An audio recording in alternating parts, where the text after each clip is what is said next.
ശക്തമായ കടൽക്ഷോഭത്തിലും തിരമാലകളെ അതിജീവിച്ച് കടലിന്റെ നടുക്കു നിൽക്കുന്ന പരിശുദ്ധ കന്യകാമറിയത്തിന്റെ പ്രതിമയുടെ വീഡിയോ ദൃശ്യങ്ങളാണ് ഇപ്പോൾ സോഷ്യൽ മീഡിയയിൽ തരംഗമാകുന്നത്. ഇറ്റാലിയൻ തീരത്തിന് സമീപമുള്ള ലിഗൂറിയൻ കടലിൽ ഉയർന്നു നിൽക്കുന്ന ഈ പ്രതിമ വെറുമൊരു അത്ഭുത കാഴ്ച മാത്രമല്ല, നൂറ്റാണ്ടുകളുടെ ആത്മീയ വിശ്വാസത്തിനെയും കൂടി പ്രതീകമാണ്.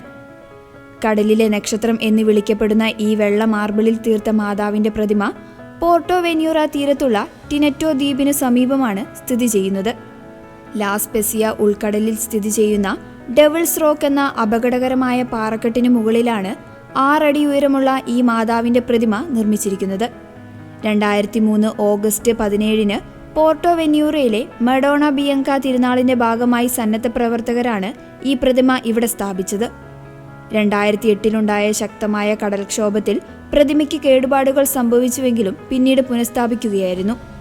കടൽ യാത്ര ചെയ്യുന്ന മത്സ്യത്തൊഴിലാളികളും നാവികരും തങ്ങളുടെ സംരക്ഷകയായി മാതാവിനെ വിളിക്കുന്ന പുരാതന പ്രാർത്ഥനാ നാമമാണ് കടലിലെ നക്ഷത്രം.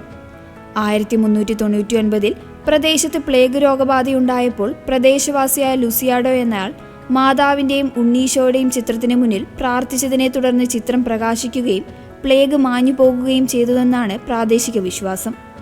ഈ ചരിത്രപരമായ ആത്മബന്ധമാണ് കടലിലെ മാതാവിന്റെ പ്രതിമയോടും തീരദേശവാസികൾക്കുള്ളത്.